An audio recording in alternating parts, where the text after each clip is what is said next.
What if the most advanced security system in the world wasn't built in a lab, but on the graveyard shift? What if a man with no title, no degree, and no one listening created a technology so powerful, it would change how the world protects itself?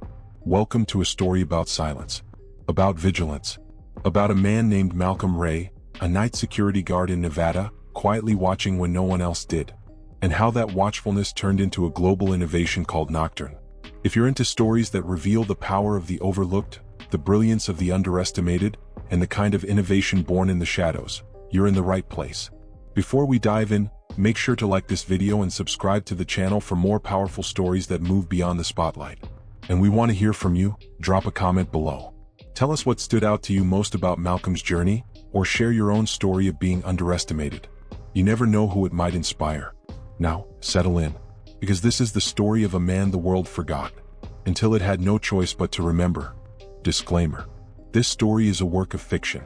Any resemblance to actual persons, places, or events is purely coincidental. It is intended solely for educational and inspirational purposes, aiming to share moral lessons, motivation, and meaningful insights with viewers. The characters, scenarios, and technologies presented are imaginative in nature and not based on real-life individuals or companies.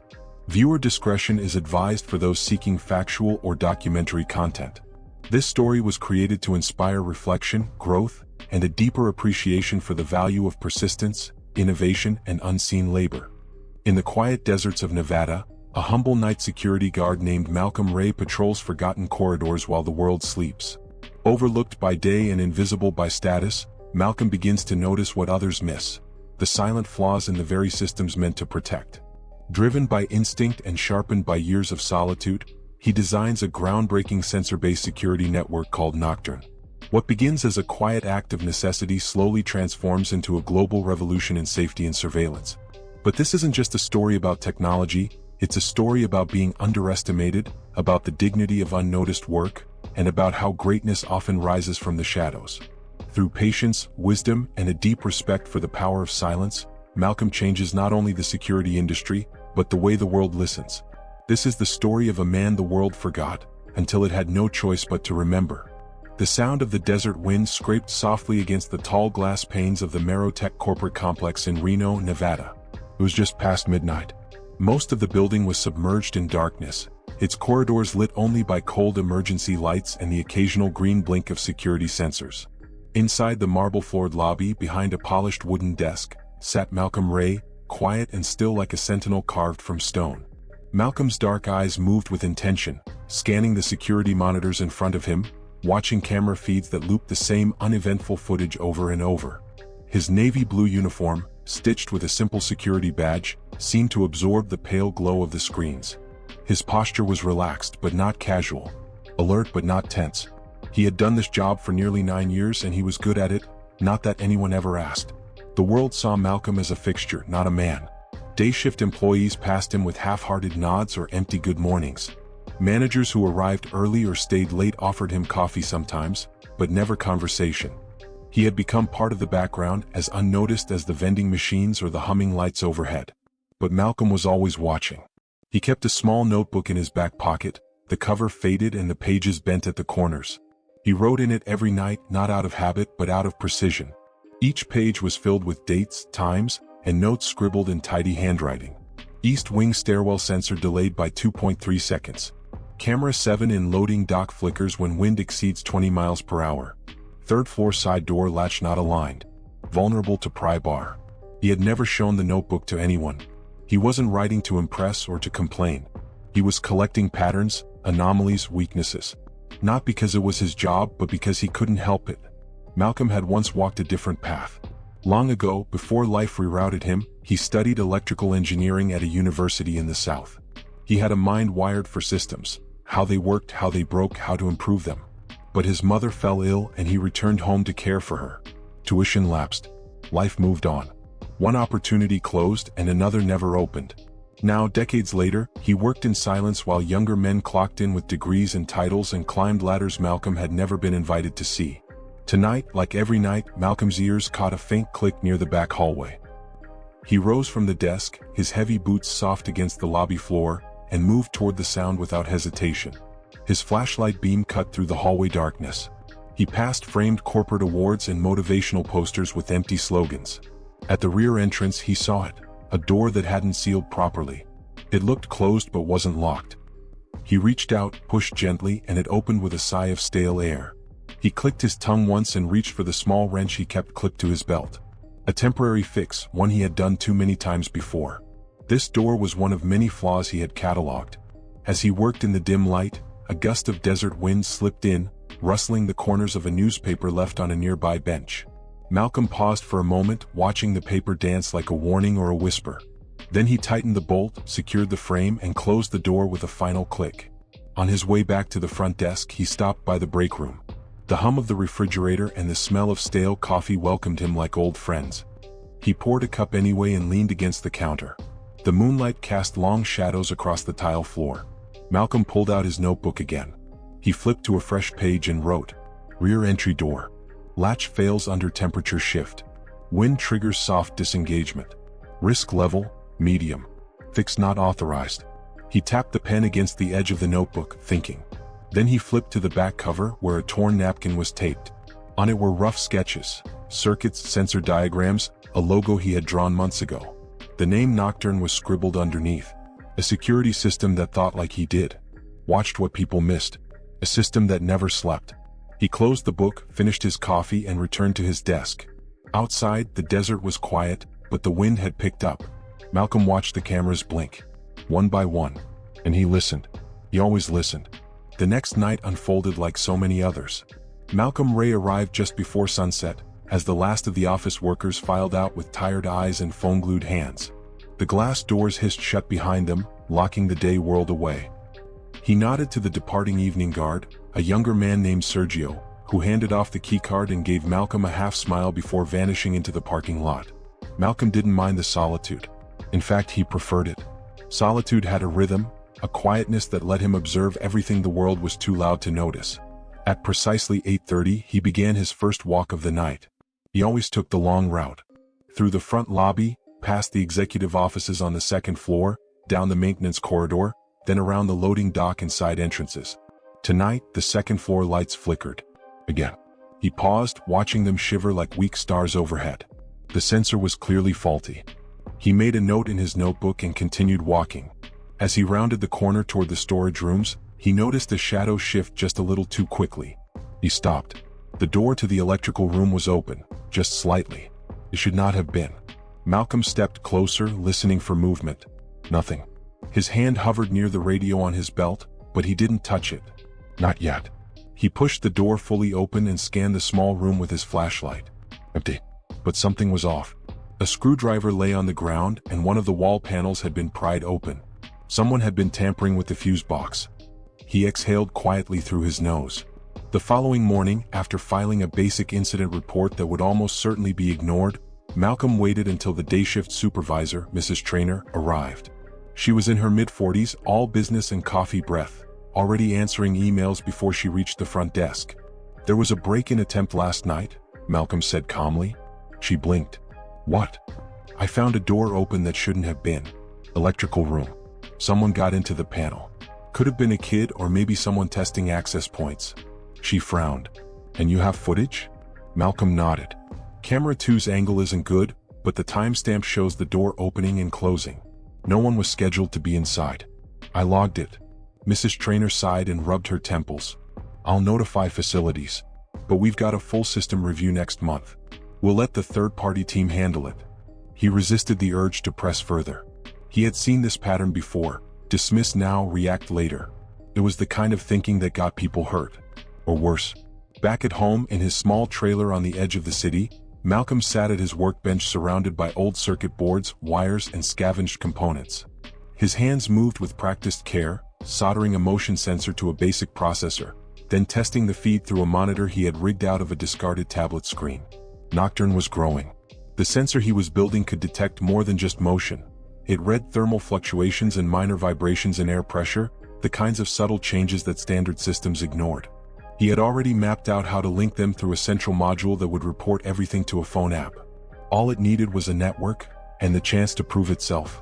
But Malcolm knew that chance would never come through official channels. Not yet. So he made a decision. Over the next 2 weeks, he began installing fragments of Nocturne around the building, quietly, carefully, using corners that had no existing coverage. He didn't tap into the main system. That would be illegal. Instead, he powered his sensors through small portable batteries and wireless transmitters that uploaded data to a cloud account under an alias. He didn't tell anyone, not even Sergio. The data poured in. His prototype caught what the building's official system missed: shifts in pressure near improperly sealed doors, movements during hours that were supposed to be dead quiet, even fluctuations in air temperature that signaled unauthorized HVAC access. One night, around 3 in the morning, Nocturne pinged him while he was at the front desk. His phone buzzed softly in his pocket. He pulled it out and opened the app. A thermal reading had spiked near the north stairwell, even though no camera had picked it up. Malcolm left his post, walking steadily through the hallways, careful not to make a sound. At the stairwell, he found the door slightly ajar. Inside, boot prints tracked across the concrete, dry dust from the desert. He followed them up 2 floors before they disappeared near the server room. He didn't open the door. He turned, went back downstairs, and wrote everything down in his notebook. Then he saved the data from Nocturne and quietly copied the building's access logs from the night before. The official system had nothing. But Nocturne had timestamps, temperature curves, and directional flow. Whoever it was hadn't tripped a single alarm. But they had triggered him. And Malcolm was not about to let it go. By the time Malcolm Raye arrived at work the next evening, the heat from the desert day had begun to slip into the shadows of dusk. The wind had settled. The air was still. It was the kind of quiet that made every sound sharper, every motion louder. He liked it that way. You could hear the truth in silence. He took his seat behind the front desk as usual, but his mind was nowhere near the monitors. He kept glancing at his phone, not to scroll, not for messages, but to check Nocturne. The app was still primitive, more graph than interface, but it worked. The sensor logs updated every 10 seconds. A glowing dot pulsed where the thermal breach had occurred the night before. It was an echo now, but it spoke to Malcolm like a drumbeat in the bones. He had proof, but not enough for the people who needed convincing. So he kept going. That night, after his first patrol, he returned to the utility closet beside the second-floor janitor's station. Inside were 2 small crates of supplies, some half-used mop heads, and a wall socket with just enough clearance to hide a transmitter. He reached into his bag and pulled out another sensor unit, the 5th he'd installed over the past 10 days. He mounted it on the inner wall at knee height where most wouldn't notice. It clicked softly into place. He adjusted its lens with the precision of a man who had lived both in darkness and in detail. By 3 in the morning, Nocturne had begun to sketch a shape, a behavior pattern. The intrusions were not random. The same areas were being targeted every few nights, always at off hours, always avoiding camera lines. The person or people responsible weren't amateurs. They knew the weaknesses of the system. The same ones Malcolm had written about for years. But now, someone else was exploiting them. The next afternoon, on his day off, Malcolm sat in the back corner of a coffee shop on Virginia Street. He wore a plain jacket, and his work boots left faint dust tracks on the tile. No one paid him any mind. He didn't want them to. He opened his laptop, connected to his private network, and began analyzing the sensor data. He built heat maps and temporal overlays, noting when anomalies clustered and when they did not. By evening, he had a clear theory. Someone was probing the system, testing responses. But the security office hadn't filed any alerts. Either they were asleep at the switch, or someone was covering it up. He looked at the diagrams again. The breach points surrounded the data core. Not the server room itself, but the infrastructure surrounding it: power, climate control, auxiliary routers. Someone was preparing for something big. That night, back at work, Malcolm tried to speak again with Mrs. Traynor. "I believe someone is targeting this building," he told her. "Not breaking in, not yet. Testing us. Watching." She shook her head, distracted, typing on her tablet. "You said that already. I forwarded your notes. Maintenance will take a look." "With respect," he said more firmly, "you're not understanding what I'm telling you." She paused, looked up. He continued, "This isn't just a security problem. This is a systems problem. The building is being scouted. I have heat data, time signatures, digital logs. I can show you." She blinked. "You're monitoring the building with unauthorized devices?" Malcolm said nothing. "I should be reporting that." "I'm not using company infrastructure," he replied. "I'm using my own. And if I hadn't, we wouldn't know half of what I've found." Mrs. Traynor stood up. "That's not the point, Malcolm. You're not a systems engineer. You're security." He didn't flinch. Exactly. She stared at him for a moment, lips pressed tight, then walked off without another word. Later that night, while patrolling near the loading bay, Malcolm spotted movement in the shadows. He stopped and listened. A faint rustling, then silence.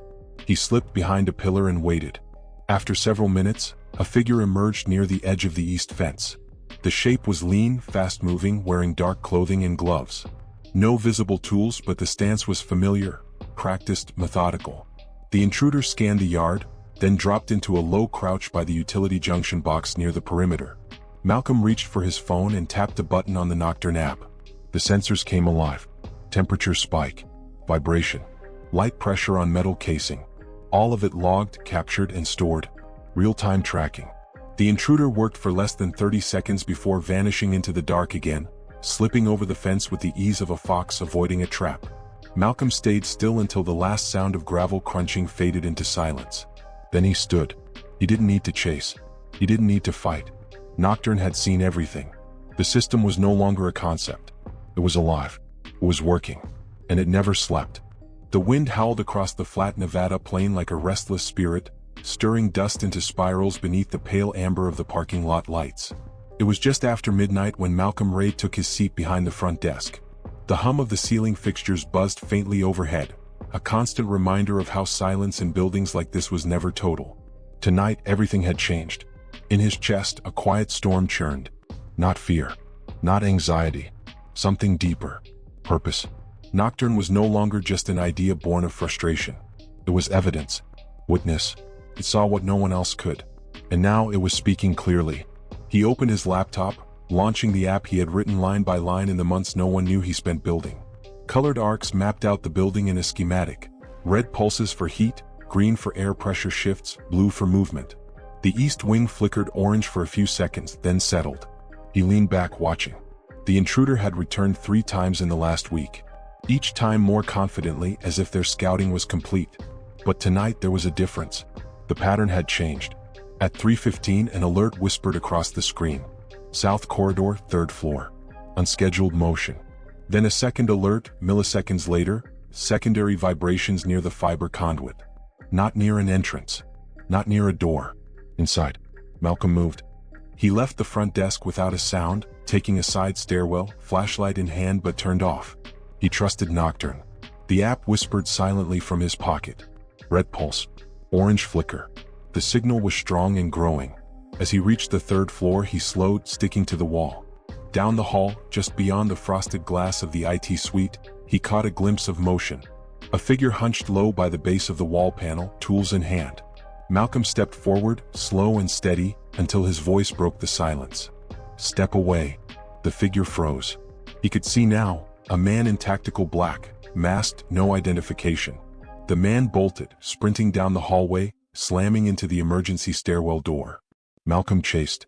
Down 3 flights, through the maintenance tunnel, out to the loading dock. The figure leapt onto the gate and vaulted it like a shadow. By the time Malcolm reached the fence, the man had vanished into the dark.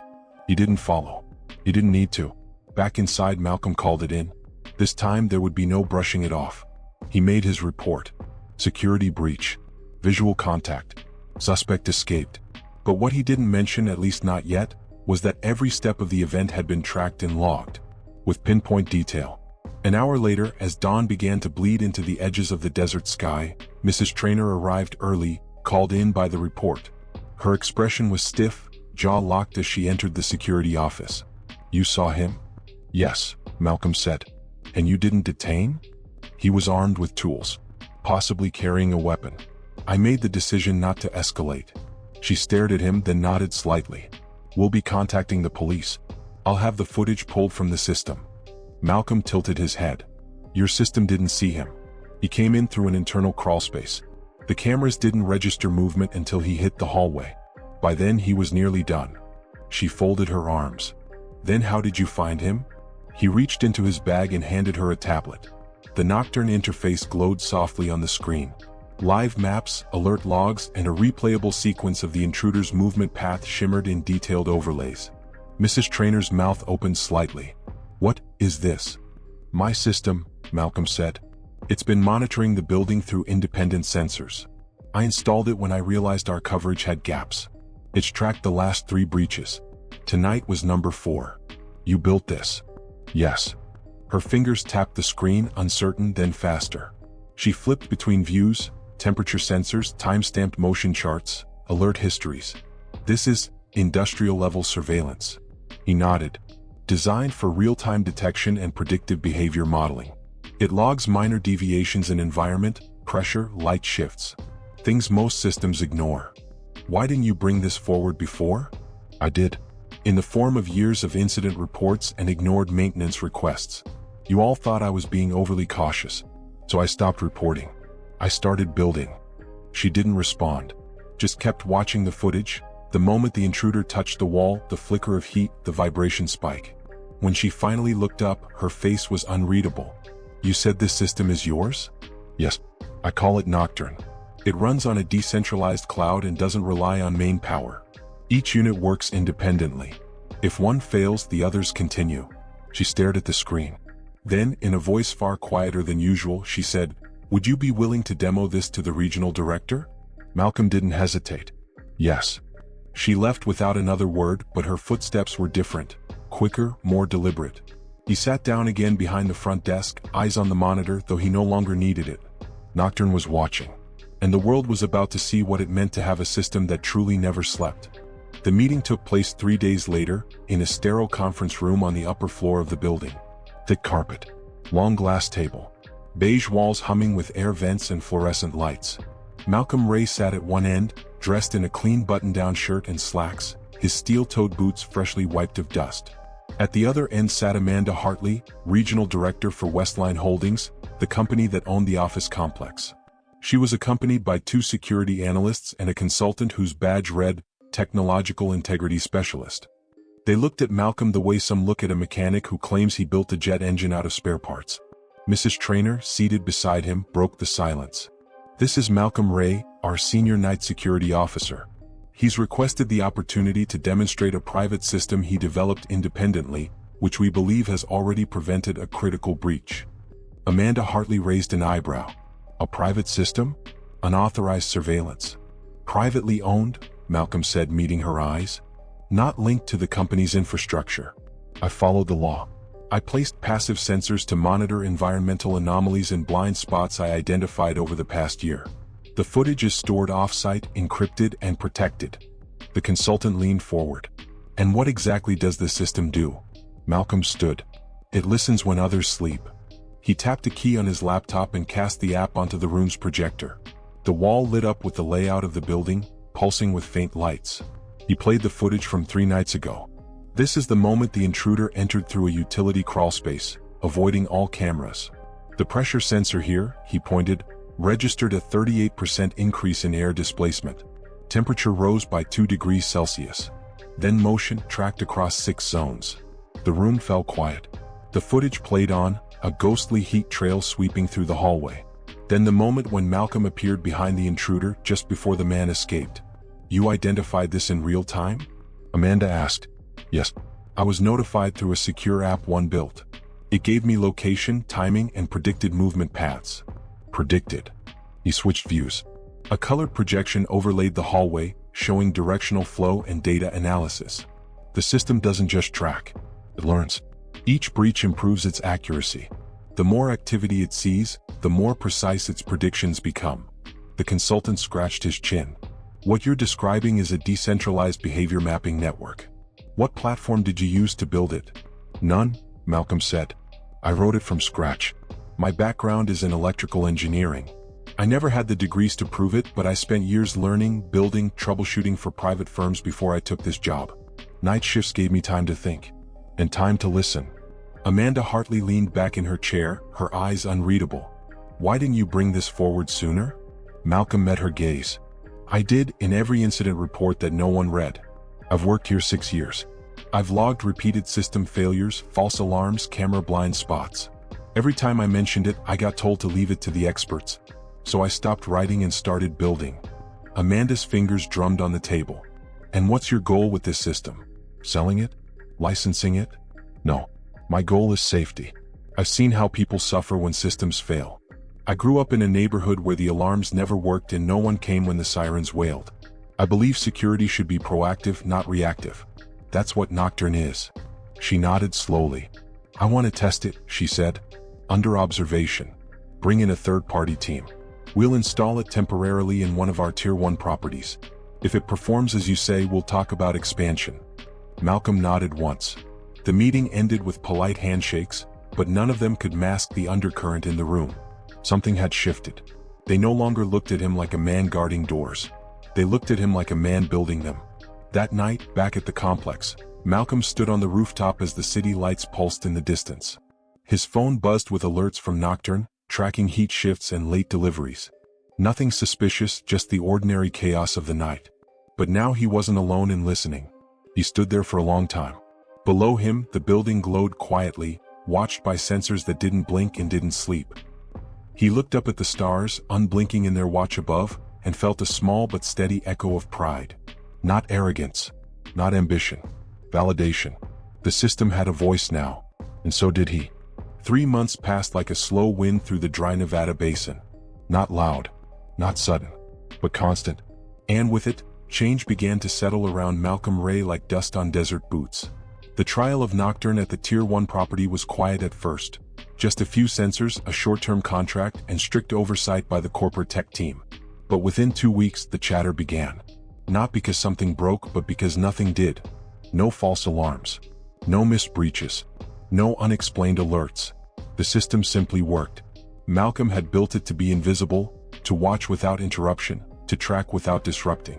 And in doing so, he had touched something even larger than security. He had touched a need. The need for presence, the kind that didn't sleep, didn't complain, didn't panic. By the end of the second month, Amanda Hartley called him into a video meeting with executives from Denver and Seattle. The screen was crowded with faces, suits, and titles that would have made his younger self shrink away. But he didn't shrink now. He stood in front of a borrowed camera in a quiet back office, wearing the same boots he always had, and spoke plainly. I didn't build Nocturne to sell. I built it to fill the silence. Where cameras don't see. Where alarms hesitate. Where systems get ignored. I don't believe in watching people. I believe in listening to places. Buildings breathe. Floors shift. Doors settle. If you listen long enough, you can hear when something's wrong. The men and women in polished suits listened. Not because he was loud, but because he was right. The testing expanded. First across Nevada, then Utah, then into parts of California where wildfire-threatened facilities needed real-time feedback on temperature and vibration changes. The sensors weren't just for crime anymore. They were for safety, for prevention. Requests began arriving from unexpected places. A university in Chicago wanted a trial around their archives. A data center in rural Virginia asked for a pilot program.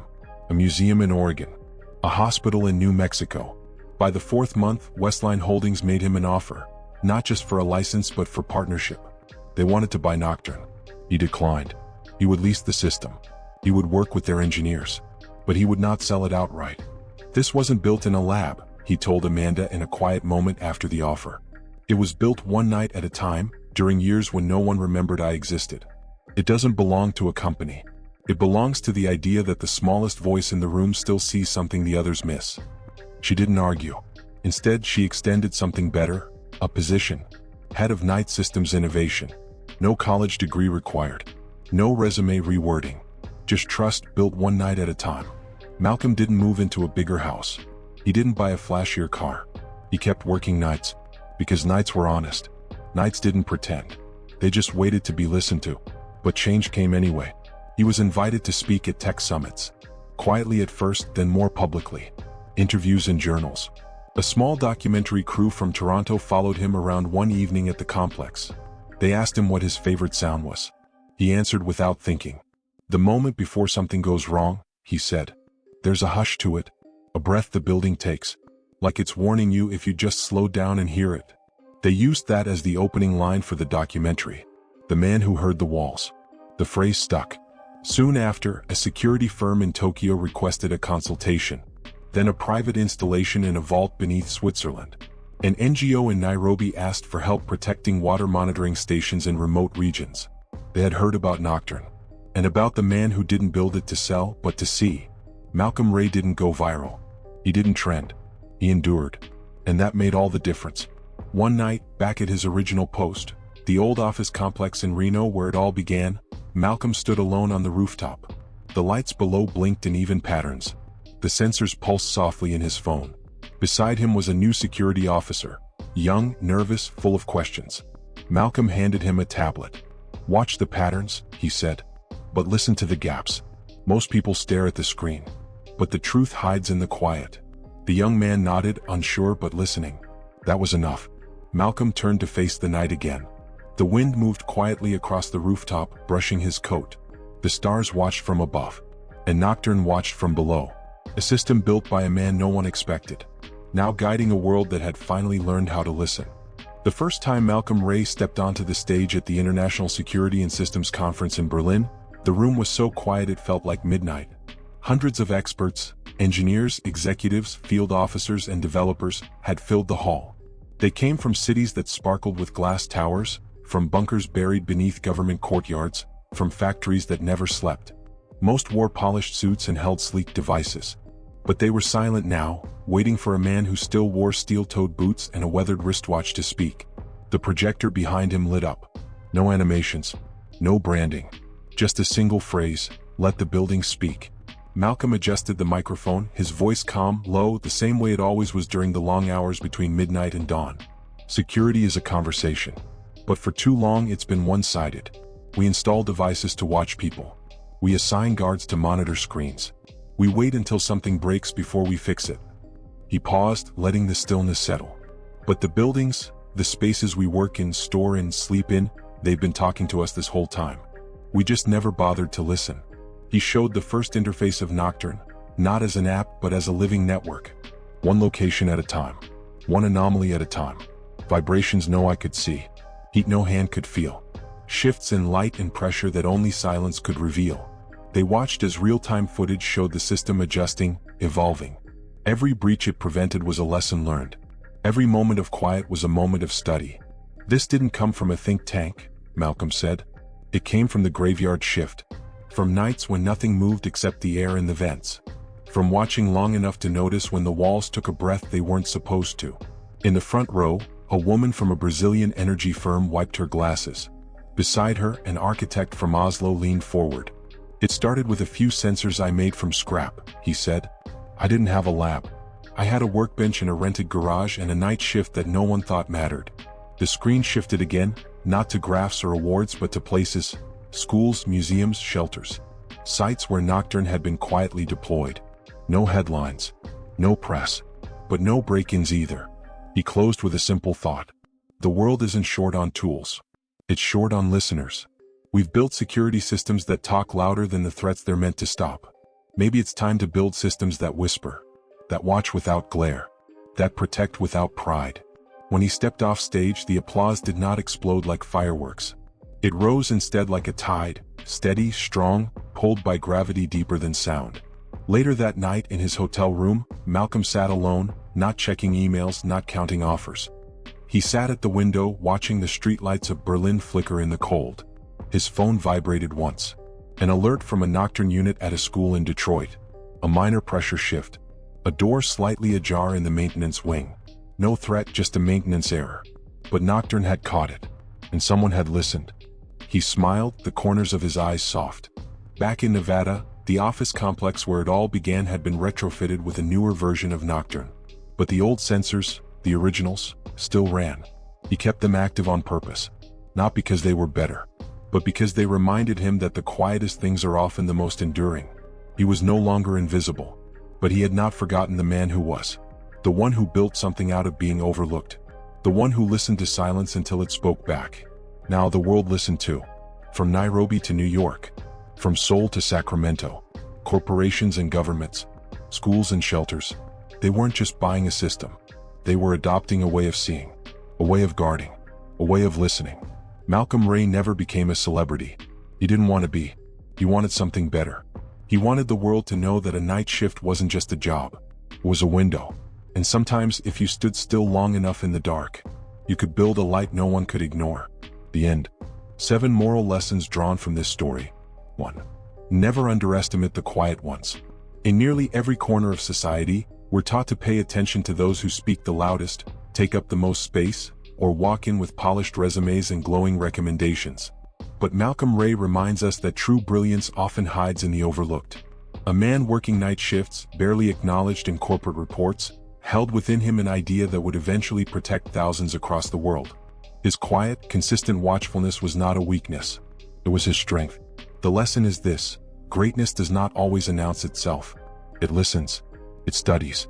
And when the time is right, it speaks, with power earned through patience. 2. Innovation is not owned by titles or degrees. Malcolm never held a fancy diploma. He wasn't groomed through elite programs or handpicked for a tech incubator. He had knowledge earned the hard way, through trial, error, late nights, and curiosity that refused to die in the face of routine. The system he built, Nocturne, came not from the walls of a university but from a garage and a need to solve problems no one else took seriously. In a world obsessed with credentials, this story offers a powerful reminder. The right to innovate does not belong to the certified. It belongs to the capable. And those who keep learning, no matter where they begin, often end up building what no one else could imagine. 3. The best solutions come from the people closest to the problem. The corporate executives and consultants had all the tools, funding, and influence. But it was Malcolm, the man who patrolled the halls each night, who knew the building's secrets. He noticed the patterns, the blind spots, the cracks in the system because he lived them. His closeness to the problem gave him insight no outsider could replicate. That's a lesson for every institution and leader. Sometimes the answer isn't sitting in your boardroom. It's walking the floors while you sleep. Listen to those who live the problem. They may already have the solution. For dignity can be found in any role. Society often attaches worth to a title. But Malcolm didn't need a title to possess dignity. He took his job seriously, not because someone told him to, but because he believed that every task, no matter how small it seemed, mattered when done with care. He patrolled like it was sacred work. And it was, because through that quiet duty he saw what others missed. He protected people who would never know his name. And when the time came, his sense of responsibility had prepared him for something far greater. His story teaches that no job is too small when done with intention. And no worker is insignificant when they take their role seriously. 5. Real security is about presence, not just technology. In a world increasingly fascinated by cameras, drones, and digital locks, we sometimes forget that true safety isn't just about machines. It's about attention, presence, awareness. Nocturne was powerful not just because of its design, but because of Malcolm's philosophy behind it. A belief that buildings, like people, have rhythms. That listening carefully could reveal more than watching forcefully. Security in Malcolm's world wasn't about fear. It was about care, anticipation, a kind of watchfulness that felt like love. That moral redefinition is powerful. Being safe doesn't mean being surrounded by walls. It means being seen and heard by someone who's truly paying attention. 6. True leadership begins with listening. When Malcolm finally earned his place at the table, he didn't arrive shouting. He didn't use his newfound status to belittle others or rush toward wealth. He kept listening, to his buildings, to his system, and to the next generation. He trained others. He passed down knowledge. His leadership was quiet, but it was deeply transformative. And this teaches a lasting truth. Leaders who listen more than they speak, who serve more than they boast, leave legacies that last far beyond applause. Malcolm didn't command attention. He earned it. And in doing so, he redefined what a leader could look like. 7. Persistence carves the path to purpose. For years, Malcolm wrote reports no one read, made suggestions no one took, walked hallways alone while others slept comfortably behind locked doors he maintained. But he never stopped observing, never stopped learning, never stopped caring. His persistence, though invisible to most, built a foundation that would carry him to a global stage. The final lesson, perhaps the most important, is this: purpose isn't always loud or immediate. Sometimes it takes years to find you. But if you stay true to your craft, to your curiosity, to your principles, then one day the world may hear your voice, not because it grew louder, but because you made silence itself your ally. These 7 lessons are not just reflections of a fictional man's journey, they are mirrors held up to the lives of real people everywhere. People working in shadows. People underestimated and unseen. People whose greatness has not yet been recognized. Let this story be their call to keep building, keep watching, keep listening. Even when no one else is, because the night is listening too. Thank you for watching and listening to the story of Malcolm Raye, a man who proved that even in the quietest hours, greatness can rise. We hope this story inspired you, challenged you, or reminded you that every role, no matter how overlooked, holds value. that silence can be powerful. That persistence matters. If this story moved you in any way, we'd love for you to like the video, subscribe to the channel, and tap the bell so you won't miss future stories like this one. There's so much more waiting for you, stories of resilience, wisdom, and the kind of everyday courage that often goes unnoticed. And if you have a moment, drop a comment below.